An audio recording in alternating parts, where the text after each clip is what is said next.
7h41, bienvenue, c'est le petit déjeuner politique. Ce matin, Jordan Bardella est avec nous, député européen et vice-président du Rassemblement national. Bonjour Jordan Bardella. Bonjour. Les violences chez les jeunes, 2 adolescents morts poignardés en ce début de semaine dans l'Essonne au cours d'affrontements entre bandes. Gérald Darmanin va envoyer des renforts de police dans le département.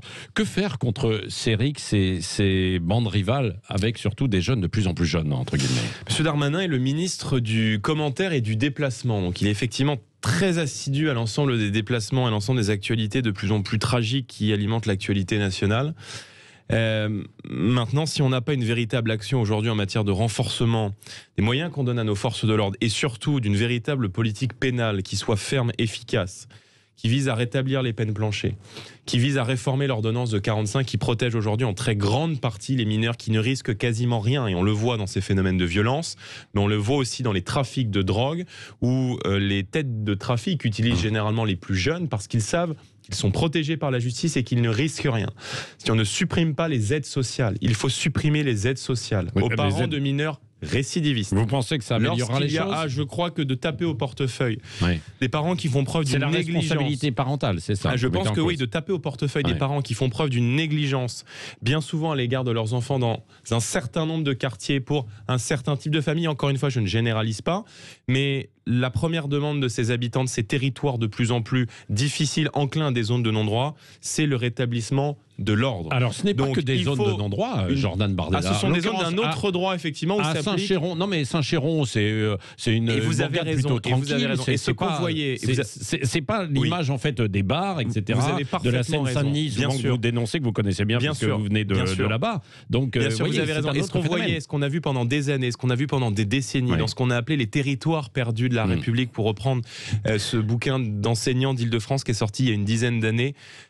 Désormais, ces phénomènes infusent aussi dans des villes qu'on croyait protégées, isolées, reculées de ces territoires, qui étaient historiquement enclins au cambriolage et qui sont de plus en plus enclins à la violence et à l'ensauvagement de la société. Donc il faut évidemment une volonté qui soit une volonté de fermeté. Et lorsque nous avons au ministère de la Justice Taubira Empire, M. Dupond-Moretti, qui nous explique qu'il faut continuer à trouver des alternatives à la prison, que la prison n'est pas la solution, moi je crois que... C'est peut-être pas faux, non? Est-ce qu'il n'y a pas d'autres solutions? Non, mais est-ce qu'il n'y a pas d'autres solutions? Parce que on dit bien souvent que c'est dans les prisons aussi qu'on devient finalement caïd et délinquant. Laissons tout le monde dehors, mettons tout le monde sous bracelet électronique, je vous pose la question, faisons caresser Bardella des hamsters aux radicalisés en espérant qu'ils se déradicalisent et à ce moment-là on n'aura absolument plus aucun problème. Donc non, moi, je crois qu'il n'y a pas la solution, par exemple des internats. Moi je crois que sur le modèle des pays d'Europe du Nord, il faut des peines courtes tout de suite. Voilà. Lorsque vous commettez le premier délit, parfois le premier crime dès le plus jeune âge, il faut une peine courte. Alors il ne s'agit pas de mettre dans des prisons, au sens où on l'entend de la même manière, les majeurs, les mineurs, de mélanger les crimes et les délits. Il faut évidemment parfaitement séquencer. Il peut y avoir des établissements spécifiques aux mineurs, mais il faut en tout cas avoir une volonté au plus haut sommet de l'État. Lorsqu'on sait qu'il y a 70 bandes qui sont identifiées par les services de renseignement, il faut neutraliser les têtes de réseau. Voilà, on sait qu'il y a 5000 chefs de gang. C'est un chiffre qui est donné très régulièrement par des criminologues. Il faudrait des équipes spéciales pour justement superviser, de réseaux, bien sûr, qui sont identifiés par les renseignements. Donc il faut, encore une fois, les démanteler. Or, aujourd'hui, la justice est extrêmement faible. Il s'est passé un drame dans notre pays il y a quelques jours dont plus personne ne parle. C'est ce responsable d'un centre pour migrants qui a été égorgé par un Soudanais. Regardez aujourd'hui à quel point ces actualités qui sont des faits majeurs dans notre pays, qui traduisent l'ensauvagement de la société, sont relégués à des faits divers entre l'horoscope et le chat perdu dans la PQR. Donc là, en l'occurrence, sur ces deux adolescents, c'est le titre du jour. Et lorsque je vois, moi, le Conseil d'État et la Cour nationale du droit d'asile expliquer désormais dans un arrêt qui a été publié ces derniers jours que l'apologie de terrorisme, par exemple, ne suffit plus à mettre fin à votre demande d'asile et être expulsé du territoire national, je vous dis que la multitude des recours aujourd'hui, notamment s'agissant de cette anarchie migratoire, l'impossibilité d'expulser un certain nombre de personnes fait que ces personnes restent sur le territoire national et que nous accumulons les drames. Il y a toujours des possibilités d'expulser, mais il y a des choses à voir. Moi, j'ai visité il y a quelques jours un centre de rétention administrative au Mesnil-Amelot, juste à côté de Roissy. Ce sont des centres dans lesquels les gens qui font l'objet d'une obligation de quitter le territoire français doivent être expulsés. Bon, déjà, on n'expulse quasiment personne dans notre pays. Aujourd'hui, vous rentrez, que vous ayez l'asile ou non, vous restez sur le territoire national par la multiplication des recours.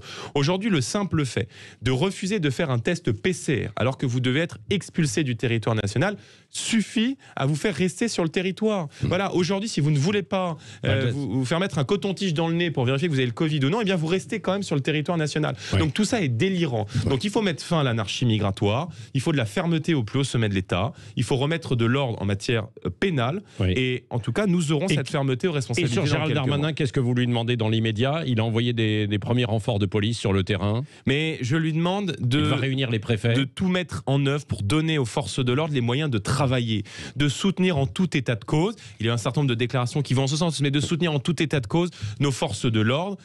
Sans policiers, je veux dire, c'est dérisoire. C'est parce que ce sont des policiers qu'on va décaler d'un certain nombre de départements d'Île-de-France pour les mettre dans l'Essonne. Donc on déshabille Paul pour habiller Pierre. Donc il faut donner les moyens à nos forces de l'ordre de travailler. Il faut leur donner les moyens matériels de travailler. Aujourd'hui, les policiers nous disent on n'a plus les moyens de travailler parce que d'une part, le matériel, on l'achète nous-mêmes, parce que l'État ne nous fournit plus le matériel suffisant pour travailler. Lorsqu'il y a des heurts avec des individus qui sont des délinquants, des criminels récidivistes, nous ne sommes pas soutenus par la hiérarchie. Et quand le chef de l'État lui-même explique que la police fait du contrôle aux faciès dans un certain nombre de quartiers, eh ben, ce n'est pas soutenir la police nationale. Donc il faut soutenir les forces de l'ordre, et j'en termine, et avoir, encore une fois, en matière pénale, une politique qui soit ferme, efficace. Donc il faut un tournant à 180 degrés de la politique pénale en France. Et Jordan Bardella, est-ce qu'il n'y a pas quelque chose quand même sur un aspect social à faire dans ces quartiers? C'est bien les forces de l'ordre, mais vous savez que ça ne va pas tout résoudre. Est-ce qu'il n'y a pas des choses à faire en déployant des effectifs? C'est-à-dire je vous pose la question, c'est vous qui êtes en responsabilité. Non, parce que vous semblez avoir une idée derrière la tête. Non, oui, de se dire qu'il y a peut-être du moyen social, c'est-à-dire qu'on a abandonné la police de proximité, en fait, qui était quelque chose qui n'était pas uniquement dans la répression, qu'il faut peut-être essayer de mailler en fait ces territoires, ces quartiers. Non, mais la police de proximité, qu'on s'entende, a été peut-être l'une des seules bonnes mesures de la politique de la ville. Maintenant, moi, oui, j'ai pas cette politique des yeux grands fermés. On a mis dans ces territoires 90 milliards d'euros ces 40 dernières années au titre de la politique de la ville. Ça fait des années qu'on nous explique qu'il y a de la délinquance dans ces quartiers, parce que la France n'en a pas fait assez, parce qu'on n'a pas été assez généreux, parce qu'on n'a pas donné assez, parce qu'il n'y avait pas assez de bibliothèques, etc. C'est faux. Ce sont les territoires les mieux lotis en France. Et je peux vous dire que dans les petits villages de la Creuse ou de l'Ardèche, là-bas, on n'a pas le service public. Là-bas, les bureaux de poste ferment les uns après les autres, et pas parce qu'ils sont incendiés ou parce qu'ils sont attaqués. Il n'y a pas de ligne de métro qui vous emmène, comme ça a été le cas chez moi à Saint-Denis, en 15 minutes sur les Champs-Élysées. Il n'y a pas tout ça. Et là-bas, je peux vous dire qu'on ne brûle pas de voitures, et on ne va pas expliquer que c'est parce qu'il y a de la pauvreté qu'il y a de la délinquance. Bon, Jordan Bardella, on a pris ces quartiers sous l'angle exclusivement social pendant des années et des années. Or moi je crois que le problème, il est d'abord un problème d'ordre, un problème de sécurité. Il y a effectivement eu un problème d'éducation et une négligence à l'égard d'un certain nombre de personnes pendant des années et des années, qui fait que, par exemple, je vous donne un exemple, il y a beaucoup de bailleurs qui nous disent aujourd'hui les parents ferment les yeux sur les trafics de drogue, certains parents, pas tous, certains parents, et que les loyers sont payés en liquide. Voilà, ça existe, c'est des témoignages qui nous reviennent, qui existent dans le pays. Donc le problème, c'est un problème de sécurité, un problème d'ordre, et ce n'est qu'à cette condition, une fois qu'on aura rétabli l'ordre dans ces territoires, qu'on pourra développer des perspectives économiques. C'est des territoires qui créent beaucoup d'entreprises. Aussi, la Seine-Saint-Denis est un département qui crée beaucoup d'entreprises. Bon, là, c'est pas que la Seine-Saint-Denis, en l'occurrence, c'était l'Essonne, et puis mais étant élu de la Seine-Saint-Denis, je vous parle de mon département, qui est assez emblématique de tous ces problèmes. Vous allez nous en parler. Mais je vois juste, pour finir, je vois juste beaucoup de parents, beaucoup de familles qui sont obligés de partir de ces territoires. Et pourquoi ils en partent? Pas pour des problèmes sociaux. Bien souvent, ils sont contents d'habiter dans ces quartiers, mais ils en ont ras-le-bol, vous voyez, de voir leur voiture incendiée, et ils en ont ras-le-bol de s'inquiéter lorsque leur enfant rentre le soir, de peur qu'il soit agressé. Enfant qui est même obligé de regarder derrière lui systématiquement et de développer des stratégies d'évitement. Bon, allons-y, Jordan Bardella, aussi sur l'épidémie de Covid. Après la Côte d'Azur, de nouvelles mesures de restriction sont envisagées à Dunkerque face à la flambée de l'épidémie. On parle également de la Moselle, de l'Île-de-France aussi. Est-ce que vous êtes favorable à des mesures locales? Oui, nous le réclamons depuis un certain nombre de temps. On ne peut pas, si vous voulez, avoir des mesures générales, autoritaires, arbitraires sur l'intégralité du territoire, alors même qu'on a des situations épidémiques très différentes entre des régions comme la région des Alpes-Maritimes, la région PACA et la région Bretagne. Maintenant, je dis que si on territorialise les restrictions, ce qui me semble être la solution la plus pertinente, la plus pragmatique, il faut aussi territorialiser la rouverture d'un certain nombre d'activités. Et aujourd'hui, nos concitoyens ne comprennent pas qu'ils puissent continuer d'aller dans les hypermarchés, qu'ils puissent continuer d'aller dans le métro, et que dans des territoires où le virus ne circule pas ou peu, je pense par exemple aux Côtes d'Armor, je pense à un certain nombre de départements de la région Bretagne, eh bien on continue de laisser fermer les musées, les cinémas, les théâtres. Oui, mais c'est peut-être parce que c'est fermé que justement ça ne se développe pas, quoi, aussi, non? Mais ouais, d'accord, mais je veux dire, à ce moment-là, on plie les gaules, on ferme le rideau, et puis on va mourir, et puis on va on va subir le déclin de notre société. Vous êtes favorable à des mesures localisées, régionalisées. Je dis que enfermer tout le monde, fermer tout partout pendant des décennies, je veux dire, à un moment donné, n'est pas un modèle de société. Donc il va falloir réfléchir à des alternatives au confinement. Il va falloir réfléchir à des alternatives qui vont nous permettre de vivre en partie avec l'épidémie. Et on est dans une période... C'est quoi ces alternatives ? Où la concentration urbaine dans les grandes villes, où la mobilité sans limite qui est permise par la globalisation va forcément amener à la recrudescence des épidémies. Vous avez vu qu'Ebola revient dans un certain nombre de pays africains. Qu'est-ce qu'on fait à l'égard des pays qui sont concernés ? Donc il faut un contrôle sanitaire aux frontières. Ça me semble être un principe de bon sens. Ça fait 1 an qu'on le réclame, 1 an qu'on nous a un peu traité avec mépris et qu'on descend pas. Que de temps perdu. Que de temps perdu. En tout cas, Emmanuel Macron vous a écouté, il a la bonne méthode là aujourd'hui en essayant de régionaliser un peu. Je suis content que ce que nous disons parfois un peu à contre-flot et seul contre tous serve à un moment donné. Vous vous souvenez quand on a dit dès le début de l'épidémie, enfin, j'ai pas l'impression que ce soit des trucs de dingue ou des trucs de fou que de demander par exemple un test PCR à l'entrée du pays. On l'a réclamé, tout le monde nous a expliqué, le virus n'a pas de passeport, ça ne sert à rien, etc. Alors même que tous les pays qui ont eu de bons résultats en matière de gestion épidémique, du moins je fais pas de compétition, mais de meilleurs résultats que les nôtres, ont maîtrisé leurs frontières. Il faut continuer la recherche pour des traitements. La France a totalement abandonné la recherche d'un traitement. Moi, je vois que... Ça continue quand même. Il y en a mais très peu, de manière complètement dérisoire. Et quand on a des startups françaises qui produisent des choses, comme Valneva, la startup nantaise qui a produit un vaccin, la France refuse de mettre l'argent sur la table, et ce sont les Anglais qui investissent dedans. Et puis, il faut peut-être arrêter de fermer des lits. Non, vous ne croyez pas? Bon, un mot aussi, si certains disent qu'il faudrait peut-être un confinement général, quand même, dans quelques semaines, pour essayer de stopper complètement cette épidémie. Vous y êtes favorable ou pas? Non, il y a une entreprise sur 2 aujourd'hui qui pourrait ne pas rembourser le PGE. Voilà. Il y a un chef d'entreprise sur 3. Un chef d'entreprise sur 3 qui a, en 2020, sur l'année précédente, eu des pensées suicidaires. Voilà, il y a de plus en plus de jeunes qui sont touchés par la détresse psychologique, et parfois même de très très jeunes, des jeunes de 13-14 ans qui arrivent dans les hôpitaux, qui arrivent à Robert Debré et qu'on ne voyait pas arriver il y a quelques semaines, il y a quelques mois encore. Je veux dire, il y a des études scientifiques, il y a le nouveau rapport de l'Institut Pasteur, le rapport Fontanet, qui dit clairement qu'il n'y a pas plus de risque aujourd'hui de diffusion de l'épidémie dans les lieux culturels. Notre patrimoine, il est en danger. Les châteaux, le château de Versailles, le musée du Louvre, le château de Chantilly qui est au bord de la faillite. Vous n'êtes pas favorable à ça. Donné, je veux dire, moi j'ai pas envie d'acter le déclin de la France et d'acter le fatalisme et de dire on va devoir vivre des années brièvement.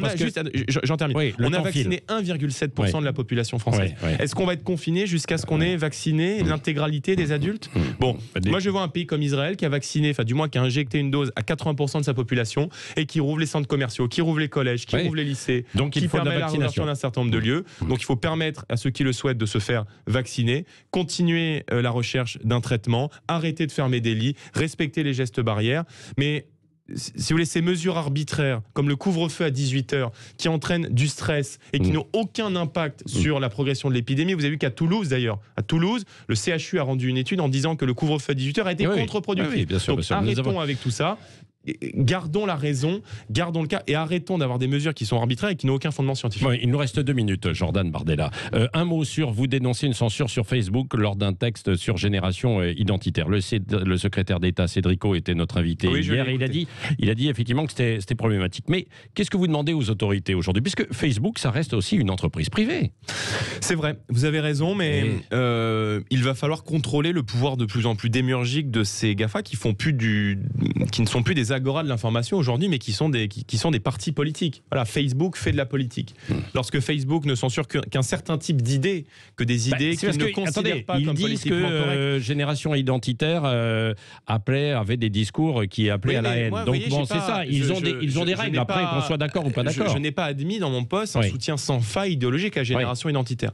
Je me suis simplement inquiété du recul des libertés qui étaient orchestrées par le gouvernement depuis qu'ils sont arrivés à la tête de l'État, et de dire qu'une association qui n'a pas été condamnée par la justice et qui, je crois, ne menace pas la sécurité nationale, ou alors faut me le démontrer. Enfin, certains le disent à travers des discours à la haine. Voilà, mais bien sûr. Mais tout cela est très flou. Je veux dire, tout cela est très flou. Lorsqu'on dit que Génération Identitaire fait une séparation entre les gens qui appartiennent à la nation française et les gens qui n'appartiennent pas à la nation française, mais moi, oui, d'un point de vue de la liberté d'association, ça me choque. Parce qu'à ce moment-là, quand on dissout la fonction publique parce qu'elle n'embauche que des Français, à ce moment-là, on dissout la démocratie parce que les étrangers n'ont pas le droit de vote. Enfin, je veux dire, c'est fou, tout ça est sans fin. Donc je me suis inquiété, c'est vrai, de ce recul que je crois très important des libertés sous le quinquennat Macron, et j'ai été censuré par Facebook. Donc il va falloir réfléchir à un certain nombre d'outils pour contrôler le pouvoir des GAFA. Moi, je vois un certain nombre de pays, la Pologne, l'Italie par exemple. L'Italie, la Cour suprême a indiqué que à partir du moment où un propos qui était tenu sur un réseau social et qui ne contrevenait pas à la loi italienne n'avait pas de raison d'être censuré a priori ou a posteriori par Facebook. Donc j'entends moi effectivement les déclarations du ministre hier chez vous. Et donc ça va dans votre sens. Vous lui demandez quoi ce matin ? Vous lui demandez d'intervenir ? Je lui demande de réfléchir à un certain nombre de dispositifs qui, contrairement à la loi Avia qu'ils ont votée, parce que ils ont quand même mis en place une loi, la loi Avia, qui au lieu de protéger la liberté d'expression, elle a même été retoquée par le Conseil constitutionnel. Disait que mettez sous tutelle la liberté d'expression, la remettez entre les mains des plateformes qui pouvaient censurer a priori un contenu. Je dis que ça, c'est pas la liberté d'expression, c'est pas la démocratie. Et c'est vrai que quand je vois que dans le même temps, on est extrêmement laxiste avec des organisations islamistes qui, elles, c'est pas ma marotte, mais qui, elles, menacent clairement la sécurité nationale, je me dis que effectivement les GAFAM aujourd'hui sont dans un parti pris qui font qu'ils ne font plus de l'agora d'information, mais de la politique. Dernière question avec Cécile Menibus, Jordan Bardella. Oui, moi je vais revenir sur la polémique sur les menus sans viande dans les cantines, et Laurence Taillat, qui est essayiste, soupçonne un choix guidé par des pressions communautaristes. Est-ce que c'est un faux débat selon vous ? Il peut y avoir un brin d'électoralisme derrière Europe Écologie Les Verts, à la fois vers un électorat qui ne consomme pas de viande, un électorat communautariste, en tout cas la viande qui ne serait pas abattue selon un rite confessionnel, et peut-être un électorat plutôt vegan. Enfin, je veux dire, c'est probablement du pur électoralisme. Moi, cette polémique, je la trouve scandaleuse. Et je la trouve scandaleuse à plusieurs titres. D'abord, il y a beaucoup d'enfants dans notre pays dont les parents n'ont pas beaucoup de moyens et qui n'ont pas forcément la possibilité de manger de la viande chez eux. Et parfois, la cantine, pour beaucoup de ces enfants, représente le seul moyen de pouvoir consommer de la viande. Je la trouve scandaleuse parce que vous avez aujourd'hui dans notre pays un agriculteur sur deux qui vit avec moins de 300 € par mois et qui est complètement livré aujourd'hui à la concurrence déloyale, et que lorsqu'on consomme de la viande dans notre pays, c'est aussi soutenir le travail qui est fait par nos agriculteurs et dont les conséquences sanitaires et les conséquences sociales et économiques, on en parle malheureusement trop peu. Et puis parce que les Verts sont en train d'essayer d'imposer dans notre pays, sont en train de dévoyer l'écologie pour imposer dans notre pays une espèce de totalitarisme avec un esprit collapsologue qui vise à faire croire que c'est la fin des temps, qu'il faut arrêter la 5G, qu'il faut arrêter le progrès technologique, qu'il ne faut pas de vaccin, non, faut pas de sapin. Non, ils ne sont pas tous. Oui. Non, non, pas tous. Monsieur Jadot est peut-être une exception d'ailleurs dans son mouvement politique. Oui, il y en a d'autres. Mais les Verts sont habités par une espèce de totalitarisme et nous emmerdent sur absolument tout. Voilà, donc les sapins c'est non, le Tour de France c'est non, la viande c'est non, la 5G c'est non. Eh bien, président de la République avait parlé... Donc pour vous, l'écologie c'est non alors ? Pour moi, l'écologie, c'est oui, mais Europe Écologie Les Verts, c'est non. Bon, merci. Et je crois que l'écologie, c'est d'abord avant tout les circuits courts, la proximité. Nous avons beaucoup de propositions et nous en ferons beaucoup pendant la présidentielle parce que l'environnement est une peut-être les régionales. Vous allez être candidat en fait en régional en Ile-de-France ou pas ? J'ai pris ma décision et nous la ferons connaître dans les prochains jours. Ah bon, donc vous allez être candidat. Mais vous allez l'annoncer dans quelques jours. Dans les prochains jours. D'accord, donc la candidature sera officialisée dans quelques jours. Oui, ça peut être. Ça peut être non, aussi. Bon. Merci. On a investi la première partie de nos têtes de liste et la suite sera investie prochainement. Bon, merci Jordan Bardella, député européen et vice-président du RN et peut-être candidat donc au régional en Ile-de-France.